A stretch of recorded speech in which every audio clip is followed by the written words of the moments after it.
बेटा अभी इसमें लास्ट हम लोगों ने बात करी थी regarding the trachea which is known as the wind pipe. Clear? तो इसके रिगार्डिंग जो जो इंपॉर्टेंट क्वेश्चंस थे वो मैं आपको बता चुकी हूँ। अब जरा हम लोग चलते हैं नेक्स्ट पार्ट के ऊपर। नेक्स्ट इसमें ब्रोंकाई आता है। तो सपोज करो ये ट्रैकिया है आप लोगों के पास, तो ट्रैकिया जो होगा वो बाइफरकेट कर जाएगा at the level of the fifth thoracic vertebra. तो इसके बाइफरकेशन से जो बनती है ना उनको ब्रोंकाई बोलते हैं, ठीक है। लेकिन जो ब्रोंकाई यहाँ पर बनेंगे इनको बेटा प्राइमरी ब्रोंकाई बोला जाता है। This is basically known as the primary bronchi. अब प्राइमरी आगे जाके फिर से स्प्लिट कर गया स्मॉल ब्रांचेस में, तो इनको हमने नाम दे दिया यहाँ पर सेकेंडरी ब्रोंकाई का। देन सेकेंडरी जो है वो भी आगे जाके स्प्लिट कर गया, तो उसको हमने नाम दे दिया टर्शरी ब्रोंकाई का। तो ये देख रहे हो पूरा एक नेटवर्क बन रहा है आपके पास। तो ब्रोंकाई जो है वो फर्दर बेटा डिवाइड करता है इनटू सेकेंडरी, टर्शरी, और टर्शरी की भी फर्दर होती हैं बहुत ही पतली ब्रांचेस, और इन ब्रांचेस को नाम दिया जाता है ब्रोंकियोल्स। ब्रोंकियोल्स जो हैं वो बहुत ही पतले होंगे, उनका डायमीटर और भी कम हो जाता है। ब्रोंकाई के कंपैरिजन में ब्रोंकियोल्स बहुत ही कम डायमीटर के होते हैं, तो काफी पतले होते हैं। क्लियर? तो इसमें जो ब्रोंकियोल्स हमें स्टार्टिंग में मिलते हैं उनको सपोज हम नाम दे देते हैं इनिशियल ब्रोंकियोल्स का। इनिशियल मतलब जो स्टार्टिंग में है। फिर इनिशियल बेटा आगे जाके फिर से डिवाइड करेंगे, तो डिवीजन से जो बनेगा that is known as the terminal bronchiole. Terminal का मतलब होता है जो लास्ट वाले हैं, जहां मतलब वो खत्म हो जाते हैं ऑलमोस्ट। तो अगर हम यहाँ पर बात करें trachea which is called windpipe, primary bronchi, secondary bronchi, tertiary bronchi, initial bronchiole, यानी कि ट्रैकिया से लेके up to the initial bronchiole, इतना जो पार्ट है बेटा आपके पास, this whole part is actually supported by the incomplete cartilaginous rings. मतलब ट्रैकिया से लेके इनिशियल ब्रोंकियोल तक आपको ये कार्टिलेजेनियस रिंग्स नजर आएंगी। और डेफिनेटली बेटा इनका काम क्या रहता है, they prevent the collapsing of the pathway. ठीक है, चाहे वो ट्रैकिया है, चाहे ब्रोंकाई है, चाहे ब्रोंक्यूल्स हैं, इनको कोलैप्सिंग से बचाने का काम कौन करेगा? Cartilaginous ring which are basically C shape. तो ये आपको कहां से कहां तक मिलती हैं? From the trachea up to the initial bronchiole. फिर हमारे पास जो बेटा टर्मिनल ब्रोंकियोल है, ये जैसे टर्मिनल बनाई है ना हमने, तो terminal further actually give rise to very thin branches. Terminal से बहुत सारी और भी थिन ब्रांचेस हमारे पास निकलती हैं, जिनको हम यहाँ पर नाम देते हैं रेस्पिरेटरी ब्रोंकियोल। क्या बोला जाता है इनको? Respiratory bronchiole. तो बेसिकली जो रेस्पिरेटरी ब्रोंकियोल है उनके ऊपर आपको ना इस तरह के बैग लाइक स्ट्रक्चर्स नजर आते हैं, इनको हम नाम देते हैं alveoli. That is the difference between the terminal and the respiratory. Terminal के ऊपर ये एल्वियोलाई नहीं होते हैं, but these are very common on the respiratory bronchiole, इसीलिए आप उसको रेस्पिरेटरी बोलते हो। तो बेसिकली जो हमारे पास टर्मिनल ब्रोंकियोल है, they further give rise to the respiratory, और उसके ऊपर आपको थिन बैग लाइक स्ट्रक्चर नजर आते हैं जो कि वेस्क्यूलर हैं। वेस्क्यूलर का मतलब है दे हैव ब्लड सप्लाई, इनको नाम दिया जाता है एल्वियोलाई। क्लियर? अब जितना भी बेटा ये नेटवर्क है ब्रोंकाई से लेके एल्वियोलाई तक, from the bronchi up to the alveoli, ये सारा का सारा हमें कहाँ मिलता है? लंग्स के अंदर। तो ये हमें बाहर से विजिबल नहीं होगा क्योंकि सारा नेटवर्क किसके अंदर प्रेजेंट है? लंग्स के अंदर। अब एल्वेओलाई को बेसिकली यहाँ पर नाम दिया जाता है फंक्शनल यूनिट ऑफ लंग्स। तो मतलब ये हमारे लंग्स की ना एक तरीके से बेसिक यूनिट मानी जाती है, because it is responsible for the exchange of the gases. अगर पूछा गया कि आप में टाइप ऑफ रेस्पिरेशन कैसा है, तो डेफिनेटली आप में पल्मोनरी है, लेकिन पल्मोनरी में लंग्स के अंदर कौन सा ऐसा पार्ट है which is actually responsible for the exchange of gases? तो डेफिनेटली बेटा उसमें नाम आता है एल्वेओलाई का। अब एल्वेओलाई ये काम क्यों करते हैं? इसके दो रीजन है। एक तो देखो जो हमारे पास बेटा एल्वेओलाई है, ठीक है, इनकी वॉल जो है वो बहुत ही ज्यादा थिन होती है, तो आप गैसेस को इजिली एक्सचेंज कर सकते हो। दूसरा, एल्वेओलाई जो है वो हाईली वेस्कुलर है, they are supplied with the blood supply. तो एल्वेओलाई जो है वो इंक्रीज करते हैं surface area for the exchange of gases, क्योंकि साइज छोटा है, वॉल पतली है, और दूसरी बात बेटा वेस्क्यूलर है, So they increase the surface area for the exchange of gases. That is why alveoli are the functional unit of the lungs. तो कम से कम बेटा 300 मिलियन alveoli आपके पास प्रेजेंट है, and these alveoli are having the type of the cell जिसको नाम दिया जाता है स्क्वैमस एपिथेलियल सेल। तो ये मान के चलो आपके पास एक एल्वियोलस है, सिंगल होगा तो एल्वियोलस, ठीक है, and this is lined by the epithelium which is called squamous epithelium. Squamous epithelium का मतलब हो गया फ्लैट सेल्स, क्लियर। अब ये जो स्क्वैमस एपिथेलियम है इसमें बेटा दो तरह के सेल्स हमें मिलते हैं। एक जो सेल है उनको नाम दिया जाता है टाइप 1 सेल। तो टाइप 1 सेल का मेन काम है एक्सचेंज ऑफ गैसेस, जो मेनली किसमें इन्वॉल्व होंगे, एक्सचेंज ऑफ गैसेस में। एक यहाँ पर हमें मिलते हैं टाइप 2 सेल। जो टाइप 2 सेल्स होते हैं ना, इनको बेसिकली सेप्टा सेल भी बोला जाता है। क्या बोला जाता है इनको, सेप्टा सेल। तो जो टाइप 2 सेल्स हैं, यानी कि जो बेटा सेप्टा सेल्स हैं, ये बेसिकली सिक्रेट करते हैं एक कंपाउंड जिसका नाम है सर्फेक्टेंट, लेसिथिन बोलते हैं उसको। याद है आप लोगों ने बायोमोलिक्यूल पढ़ा था, और बायोमोलिक्यूल में हम लोगों ने लिपिड्स किया था। तो लिपिड में आपको याद होगा मैंने फॉस्फोलिपिड करवाया था आप लोगों को, और एनसीईआरटी में फॉस्फोलिपिड का एक एग्जांपल है बेटा lecithin, remember. So lecithin is basically a phospholipid जो सेप्टा सेल सिक्रीट करते हैं, और लेसिथिन जो है वो सर्फेक्टेंट का काम करता है। सर्फेक्टेंट का मतलब क्या होगा, जो सरफेस टेंशन को रिड्यूस कर देगा। तो इसका बेनिफिट क्या होगा कि एल्वेओलाई जो है वो कोलैप्स नहीं करेंगे। जब एल्वेओलाई के अंदर बेटा गैस नहीं है, ना कार्बन डाइऑक्साइड है, ना ऑक्सीजन है, मतलब वो कंप्लीटली खाली है, तो उस टाइम पे वो कोलैप्स कर सकते हैं। लेकिन उनको कोलैप्सिंग से कौन बचाता है, उनको बचाता है सर्फेक्टेंट, जो कि सरफेस टेंशन को रिड्यूस करता है ताकि कोलैप्सिंग ना हो। और इस सर्फेक्टेंट का नाम क्या है, लेसिथिन। और लेसिथिन कौन से सेल सिक्रेट करते हैं, type 2 cell. What is the name of type 2 cell, that is septa cell. तो अगर बाय चांस मान के चलो कि ये जो टाइप 2 सेल्स हैं ये आप में काम नहीं कर रहे, ठीक है, तो मतलब ये लेसिथिन नहीं बना रहे। तो लेसिथिन अगर नहीं बनेगा तो फिर डेफिनेटली एल्वेओलाई जो है वो कोलैप्स कर सकते हैं। तो इस बीमारी को नाम दिया जाता है एटेलेक्टेसिस, जिसमें एल्वेओलाई जो है वो कंप्लीटली कोलैप्स कर जाते हैं and there will be no exchange of gases. तो ये जो पूरा बॉक्स है ना बेटा, ये नीट के लिए आप लोगों ने स्पेशली तैयार करके रखना है, वहां आपसे जरूर पूछा जा सकता है। तो इसलिए मैंने ऐड कर दिया है ताकि आप लोग इसको एक बार अच्छे से गो थ्रू कर लें, क्लियर। अब जरा हम लोग डायग्राम पे चलते हैं, तो आ जाओ ये डायग्राम पे। This is the diagram from NCERT. तो सबसे पहले बेटा एपिग्लॉटस दिया है, ठीक है। अब एपिग्लॉटस का फंक्शन मैं ऑलरेडी आपको बता चुकी हूँ। एपिग्लॉटस का फंक्शन होता है to cover the glottis during the time of deglutition. Deglutition के टाइम पे ग्लॉटिस को क्या करेगा, कवर कर देगा, ताकि खाना जो है वो विंड पाइप में ना जाए। लैरिंग्स जो है, ये वाला जो स्ट्रक्चर है, this is the portion which is known as the larynx. तो लैरिंग्स का यहाँ पर मेन काम होता है sound production, so it is called voice producing organ.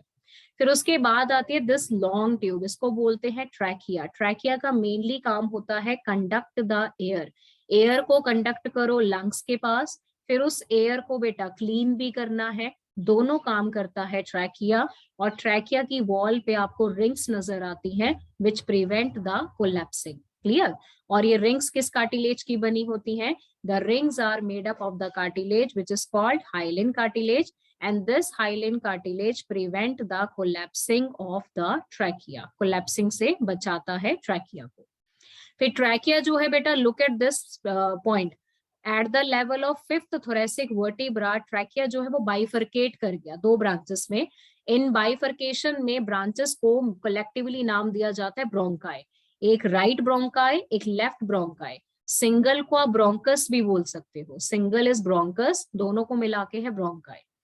Bronchus जो है वो जब लंग्स के अंदर एंटर हुआ तो वो ब्रांचेस में डिवाइड हो गया। इन ब्रांचेस को अल्टीमेटली हमने नाम दे दिया ब्रोंकियोल का। Bronchiole ultimately leads into the vascular bags which are called alveoli, ठीक है। तो जितना भी नेटवर्क है ब्रोंकाई, ब्रोंकियोल, एल्वेओलाई, वो सब आपको कहाँ मिलेगा, लंग्स के अंदर। तो बाहर से विजिबल नहीं है because it is present inside the lungs. अब देखो लंग्स की अगर हम बात करें तो बेटा दो लंग्स हैं यहाँ पर, क्लियर, एक आपका राइट लंग है और एक आपका लेफ्ट लंग्स है। अब लंग्स की जो वॉल है उसमें होती है कवरिंग, कवरिंग को क्या नाम दिया जाता है, प्लूरल मेम्ब्रेन, प्लूरल मेम्ब्रेन, ठीक है। तो प्लूरल मेम्ब्रेन में एक आप लोगों के पास बाहर की तरफ है जिसको हम नाम देते हैं पेराइटल प्लूरा, क्लियर। एक बेटा अंदर की तरफ है, अंदर वाली लेयर को हमने नाम दे दिया visceral pleura. So one is parietal pleura, another is visceral pleura. तो जैसे विसरल बना दिया, पेराइटल बना दिया, तो बेटा दोनों के बीच में कैविटी आ गई, तो इस कैविटी को हमने यहाँ पर नाम दे दिया pleural cavity. Now this pleural cavity contain a liquid and that liquid is called pleural fluid. तो प्लूरल फ्लूइड का काम होता है फ्रिक्शन लेस मूवमेंट देना, किसको, लंग्स को, क्योंकि बेटा लंग्स के अंदर अगर हवा भरेगी तो लंग्स देखो एक्सपैंड होंगे, है ना, फैलेंगे ऐसे। और दूसरा जब लंग्स में से वो एयर निकल जाती है तो फिर लंग्स कॉन्ट्रैक्ट हो जाते हैं, वॉल्यूम कम हो जाता है। तो लंग्स का जो वॉल्यूम है वो लगातार चेंज हो रहा है, तो there should be the frictionless movement ताकि लंग्स प्रॉपरली एक्सपैंड हो सके, कॉन्ट्रैक्ट हो सके, ठीक है। तो इसीलिए यहाँ पर प्रेजेंट है pleural fluid which is present in the pleural cavity, clear. और ये जो कैविटी है ये कैसे बनती है, by two membrane, outer parietal pleura, inner visceral pleura. Point is clear. और ये जो बाहर की तरफ आपको ये नजर आ रहे हैं ना structure, this is basically the structure जो यहाँ पर ये विजिबल है आपको, ये रिब्स हैं बेटा आपके पास, रिब्स जिनको पसलियां बोलते हैं हिंदी में, ठीक है। तो अब आप ये देखो कि जो आपका ये वाला लंग है इसको हम लेबल कर लेते हैं लेफ्ट लंग, और ये वाला हम लोगों के पास आ गया राइट लंग। पहले तो बेटा लेफ्ट लंग और राइट लंग में डिफरेंस क्या क्या है वो चेक करो जरा ध्यान से। अभी आप ये देखो कि अगर मैं यहाँ पर लेफ्ट लंग की बात करूं, ठीक है, तो लेफ्ट लंग में जैसे ये बनता है ना, ये सपोज करो हम लेफ्ट लंग बनाते हैं, तो अंदर की तरफ ना ये हल्का सा आपको कुछ इस तरीके का देखो एक डिप्रेशन सा नजर आता है, ये देख रहे हो, ये डिप्रेस्ड पार्ट अंदर की तरफ, इसको बेसिकली नाम दिया जाता है कार्डियक नॉच। क्या बोलते हैं इस पार्ट को, कार्डियक नॉच। अब इसको कार्डियक नॉच क्यों बोला जाता है, क्योंकि देखो जो हमारा हार्ट है वो हमारी चेस्ट कैविटी के सेंटर में है, but it is little tilted toward the left side. तो टिल्टिंग के लिए लेफ्ट लंग में हमेशा आपको एक हल्का सा डिप्रेशन नजर आता है अंदर वाली साइड पे, उसको नाम दिया जाता है कार्डियक नॉच। क्या बोला जाता है उस डिप्रेस पार्ट को, cardiac notch. Point is clear. तो ये बेसिकली आप लोगों के पास है regarding left lung and right lung. दूसरा बेटा यहाँ पर एक और पॉइंट है कि अगर मैं राइट लंग की बात करूं तो राइट लंग्स में ना आपको 3 लोब्स नजर आते हैं, क्योंकि राइट लंग में 2 तरह के फिशर होते हैं। फिशर देखते हो, फिशर इज लाइक जैसे दीवारों में क्रैक्स आ गए, तो वैसा एक क्रैक आपको सरफेस पे नजर आता है। तो इस क्रैक में एक आप लोगों के पास पोज यहाँ पर बनता है, this is one fissure which is called horizontal fissure, ठीक है। एक आप लोगों के पास यहाँ पर बनता है oblique fissure, horizontal fissure, oblique fissure. तो उस वजह से ऊपर वाली लोब को हमने नाम दे दिया सुपीरियर लोब, ये हमारे पास बन गई middle lobe, and this lobe is known as the inferior lobe. तो राइट लंग्स में ना टोटल 3 लोब्स आपको नजर आएंगी। लेफ्ट लंग की अगर मैं बात करूं तो लेफ्ट में बेटा सिर्फ 2 ही लोब्स हैं आपके पास। लेफ्ट में basically you have only 2 lobes, क्योंकि लेफ्ट में सिर्फ आपको एक ही फिशर नजर आता है, ओनली दिस वन। तो इस वजह से लेफ्ट में सिर्फ 2 लोब्स हैं। तो देखो बेसिक डिफरेंस चेक कर लो, राइट लंग में कार्डियक नॉच नहीं होगा, वो आपको लेफ्ट लंग में मिलेगा because heart is tilted toward left side, clear. Right lung में 2 फिशर हैं तो 3 लोब्स हैं, लेकिन लेफ्ट में एक ही फिशर है तो लेफ्ट में सिर्फ 2 लोब्स बनती हैं। और लंग्स की बेसिक यूनिट किसको बोला जाता है, एल्वेओलाई को, which is responsible for the exchange of gases. Point clear हो गया। तो ये बेसिकली आप लोगों ने करना था regarding the arrangement of lungs and the pulmonary system. हाँ जी बेटा, स्लाइड क्लियर हो गई सभी बच्चों को, ठीक है। एक बेटा इसमें ध्यान से एक चीज नोट कर लेना, जो हमारे लंग्स हैं वो हमारी चेस्ट कैविटी में है, यानी कि जो हमारी थोरेसिक कैविटी है, और थोरेसिक कैविटी के नीचे जो कैविटी है उसको नाम दिया जाता है एब्डोमिनल कैविटी। तो थोरेसिक और एब्डोमिनल कैविटी को सेपरेट करने का काम कौन करता है, डायाफ्राम। तो डायाफ्राम जो है वो मस्क्यूलर है and it is dome shape and it separate the thoracic cavity from the abdominal cavity. मैंने लास्ट चैप्टर में भी आपको बताया था। क्लियर? तो ये तो बेटा हो गया एनाटॉमिकल अरेंजमेंट जो आप लोगों ने करना है। अब जरा इस डायग्राम पे आ जाओ। ये वही नेटवर्क है जो मैं काफी टाइम से आपको बताने की कोशिश कर रही हूँ। देखो नेटवर्क मैं यहाँ से स्टार्ट कर देती हूँ। We will go from external nostril. External nostril से एयर एंटर कर गई आपके नेजल चैम्बर में। नेजल चैम्बर से एयर जाती है इंटरनल नॉस्ट्रिल में, ठीक है। इंटरनल नॉस्ट्रल से वो एयर जाती है आपके फेरिंग्स में, फेरिंग्स से एयर जाती है आपके लैरिंग्स में, और लैरिंग्स से जाती है ट्रैकिया। तो मैं यहाँ से स्टार्ट कर रही हूँ फ्रॉम एक्सटर्नल नॉस्ट्रल, ठीक है। ट्रैकिया से प्राइमरी ब्रोंकाई, प्राइमरी से secondary, then tertiary, then bronchiole, तो उसमें भी टर्मिनल ब्रोंकियोल है, रेस्पिरेटरी ब्रोंकियोल है, एल्वियोलर डक्ट्स हैं, एल्वियोलर सैक है, और फाइनली एल्वियोलाई। तो कंसीडर करो बेटा ये आपके पास टर्मिनल ब्रोंकियोल है। टर्मिनल आगे जाके टूट गया रेस्पिरेटरी ब्रोंकियोल में। तो देखो रेस्पिरेटरी के ऊपर ये छोटे छोटे आपको बैग्स लाइक स्ट्रक्चर नजर आ रहे हैं ना, इनको बोलते हैं एल्वियोलाई, ठीक है। So this is basically known as the alveolar duct. ये क्या है आपके पास? Alveolar duct. और डक्ट बेटा ओपन करती है सैक में, जिसको बोलते हैं alveolar sac. So consider this is one sac, और एक सैक के अंदर बहुत छोटे छोटे बैग लाइक स्ट्रक्चर्स आपको नजर आते हैं। These bag like structures are called alveoli and this is known as the alveolar sac, ठीक है। तो अभी इसमें क्या क्या है? अभी इसमें देखो external nostril, nasal chamber, internal nostril, pharynx, लैरिंग्स, trachea, primary bronchi, secondary bronchi, tertiary bronchi, bronchiole and terminal bronchiole. देख रहे हो जो पार्ट मैंने हाईलाइट किया है, ये सारा का सारा हाईलाइटेड पार्ट बेटा किस में आता है? ये आता है कंडक्टिंग पाथवे में। किस में आता है? Conducting pathway. क्योंकि इस पूरे पाथवे में कहीं पर भी आपने देखो गैस का एक्सचेंज नहीं किया, आपने गैसेस का एक्सचेंज नहीं किया। सिर्फ आप क्या कर रहे हो? आप बेसिकली गैस को या एयर को ट्रांसपोर्ट कर रहे हो, कंडक्ट कर रहे हो टुवर्ड द लंग्स, उसको क्लीन कर रहे हो, जो भी उसमें फॉरेन पार्टिकल, बैक्टीरिया, पैथोजन है वो खत्म, उसको ह्यूमिडिफाई करते हो ताकि वो बॉडी टेम्परेचर के इक्वल आ सके। तो ये सारे काम बेटा कौन करता है? ये करता है कंडक्टिंग पाथवे। और आपका कंडक्टिंग पाथवे कहाँ से स्टार्ट हो जाता है? External nostril. कहाँ तक जाता है? टर्मिनल ब्रोंकियोल तक, ठीक है। फिर उसके बाद आता है respiratory bronchiole, alveolar duct, alveolar sac, alveoli. ये चारों के चारों आपके किस में आते हैं? रेस्पिरेटरी पाथ में।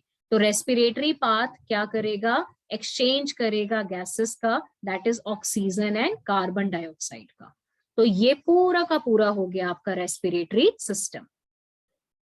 हाँ जी बेटा, पाथवे क्लियर हुआ सभी बच्चों को? Put the thumbs up on the screen if the given path is clear to everyone. External nostril से लेके टर्मिनल ब्रोंकियोल तक कंडक्टिंग है, क्योंकि उसमें सिर्फ आप एयर को कंडक्ट कर रहे हो, क्लीन कर रहे हो, ह्यूमिडिफाई कर रहे हो, एक्सचेंज कहीं पर भी नहीं हो रहा पूरे रास्ते में। एक्सचेंज वाला पार्ट कहाँ से स्टार्ट होगा? रेस्पिरेटरी ब्रोंकियोल से लेके up to the alveoli. Point समझ में आ गया? I hope this slide is clear बेटा टू एवरीवन, ठीक है। चलो गुड, अच्छी बात है, आपको समझ में आ गई। ओके बेटा, अब इसके बाद आ जाओ नेक्स्ट पॉइंट के ऊपर। अभी देखो पूरा रेस्पिरेटरी सिस्टम का अरेंजमेंट समझ लिया आप लोगों ने, ठीक है। अब हम ये देखेंगे कि हमारे में बेसिक बेटा दो प्रोसेस हैं, एक हम करते हैं ब्रीदिंग और एक हमारे में होता है रेस्पिरेशन। तो ब्रीदिंग पहले पढ़ते हैं, फिर हम रेस्पिरेशन पढ़ेंगे। पहले तो आप ये देखो ना कि आप एयर को अंदर लेके जा रहे हो, ऑक्सीजन को अंदर लेके जा रहे हो, है ना। फिर वो ऑक्सीजन आपके लंग्स तक पहुंचेगी, तो फिर वो लंग्स से ब्लड में भी जाएगी, तो वो बात की बात है। पहले हम ये देखते हैं कि हम उसको लंग्स तक कैसे लेके जाते हैं। तो पहली बात बेटा ये है कि जो आपका थोरेसिक कैविटी है वो बेसिकली एक एयर टाइट चैम्बर है। और जो मैं अभी आपको बताने वाली हूँ ये पॉइंट बहुत इंपॉर्टेंट है नीट एग्जाम्स के लिए, तो ध्यान से बच्चे सुनेंगे इसको। Your thoracic cavity is an air tight chamber, जिसमें से लीकेज नहीं होता है बिल्कुल भी एयर का, क्योंकि अगर लीकेज हो गया तो फिर आप ब्रीदिंग नहीं कर पाओगे। सो it is an air tight chamber. और थोरेसिक कैविटी बेटा बनती कैसे है? देखो, डोर्सल साइड का मतलब होता है पीछे, बैक। तो बैक साइड पे आपके पास क्या है? Vertebral column. तो सपोज करो ये बैक साइड है, डोर्सल साइड पे क्या है? Vertebral column. वेंट्रल का मतलब होता है सामने, आगे वाली जो साइड है। सामने वाली साइड में थोरेसिक कैविटी में बोन होती है स्टर्नम, जो बिल्कुल आपकी चेस्ट कैविटी के बीच में होती है बेटा। तो आगे की तरफ ये चेस्ट कैविटी के बीच में हमने बोन बना दी, which is called sternum. Lateral का मतलब होता है साइड्स। तो लेटरल साइड्स में क्या होते हैं? रिब्स होते हैं। पता है ना आपको, 12 पेयर होते हैं टोटल रिब्स के। तो ये है स्टर्नम, ये है वर्टिब्रल कॉलम, और इनके साइड में अटैच्ड होती हैं ऐसे रिब्स। तो ये बेसिकली हमारे पास हो गई रिब्स। ठीक है। लोअर साइड पे आ जाओ, नीचे की तरफ। अब नीचे की तरफ से क्या प्रेजेंट होता है? नीचे की तरफ प्रेजेंट होता है डायाफ्राम, डोम शेप। तो आप देखो, आपकी थोरेसिक कैविटी के पीछे वाली साइड पे क्या है? Vertebral column. आगे वाली साइड पे क्या है? स्टर्नम। लेटरल साइड पे क्या होता है? लेटरल साइड पे रिब्स हैं, और नीचे वाली साइड पे क्या है? डायाफ्राम। तो automatically your thoracic cavity is a chamber, एक चैम्बर जैसी बन गई ना, and it is an air tight chamber. और इसी चैम्बर में क्या प्रेजेंट होते हैं? इसी चैम्बर में बेटा आपके लंग्स प्रेजेंट होते हैं। क्या प्रेजेंट होते हैं? लंग्स। तो अगर आपके जैसे आपने इनहेलेशन किया, आपने हवा अंदर ली, तो लंग्स एक्सपैंड होंगे। एक्सपैंड होंगे तो मतलब पल्मोनरी वॉल्यूम बढ़ेगा। तो फिर थोरेसिक कैविटी का वॉल्यूम भी तो बढ़ेगा ना। अगर थोरेसिक कैविटी का वॉल्यूम बढ़ेगा तभी तो आप लंग्स को एक्सपैंड कर सकते हो, अदरवाइज तो एक्सपेंशन पॉसिबल नहीं है। और जैसे ही बेटा आपने वो फाउल एयर बाहर निकाल दी, कार्बन डाइऑक्साइड बाहर निकाल दी, तो लंग्स क्या हो जाते हैं? कॉन्ट्रैक्ट हो जाते हैं। तो थोरेसिक कैविटी का वॉल्यूम भी क्या हो जाता है? कम हो जाता है। तो जब आप ब्रीदिंग करते हो तो ब्रीदिंग में लगातार आपकी थोरेसिक कैविटी का वॉल्यूम चेंज होगा, इवन आपका बेटा पल्मोनरी वॉल्यूम चेंज होगा। जैसा चेंज आपके पल्मोनरी वॉल्यूम में आता है, सेम थोरेसिक कैविटी में भी आएगा। अगर पल्मोनरी वॉल्यूम यानी कि लंग्स एक्सपैंड होंगे तो थोरेसिक कैविटी भी एक्सपैंड होगी। अगर पल्मोनरी वॉल्यूम कम होता है तो थोरेसिक कैविटी का वॉल्यूम भी कम हो जाएगा। दिस इंडिकेट कि लंग्स जो हैं वो थोरेसिक कैविटी में है, और thoracic cavity is an airtight chamber which is responsible for the breathing and exchange of gases. Point is clear? तो इसको बेसिकली आप ब्रीदिंग बोलते हो। तो जब आप ब्रीदिंग करोगे तो ब्रीदिंग में आप लोगों ने क्या किया? ब्रीदिंग में आप लोगों ने ऑक्सीजन जो है वो अंदर ली, और कार्बन डाइऑक्साइड जो है वो रिलीज आउट कर दिया, है ना। अब जो ऑक्सीजन आपने अंदर ली वो एल्वेओलाई में पहुंच गई। तो एल्वेओलाई से वो ऑक्सीजन ब्लड में जाएगी। समझ रहे हो? एल्वेओलाई से वो ऑक्सीजन कहाँ जाएगी? ब्लड में जाएगी। और ब्लड से कार्बन डाइऑक्साइड एल्वेओलाई में आएगी। तो फिर ब्लड में आ गई ऑक्सीजन। अब ब्लड क्या करेगा? उस ऑक्सीजन को बॉडी में लेके जाता है, पूरी बॉडी में उसको ट्रांसपोर्ट करता है। This is called transport of gases by the blood. Clear?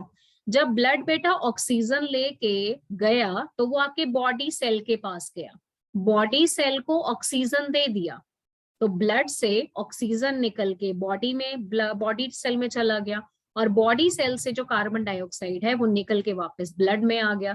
फिर ब्लड उसी कार्बन डाइऑक्साइड को वापस कहाँ लेके आया? आपके लंग्स में। तो पहले आप ब्रीदिंग करो, ब्रीदिंग से जब ऑक्सीजन लंग्स तक जाएगी तो लंग्स से आप उस ऑक्सीजन को ब्लड में डालोगे। ब्लड उस ऑक्सीजन को लेके पूरी बॉडी में डिस्ट्रीब्यूट करती है, बॉडी सेल को, और बॉडी सेल से कार्बन डाइऑक्साइड लेके वापस लंग्स के पास आती है। This is known as breathing and exchange of gases. हाँ जी बेटा, दिस पॉइंट इज क्लियर?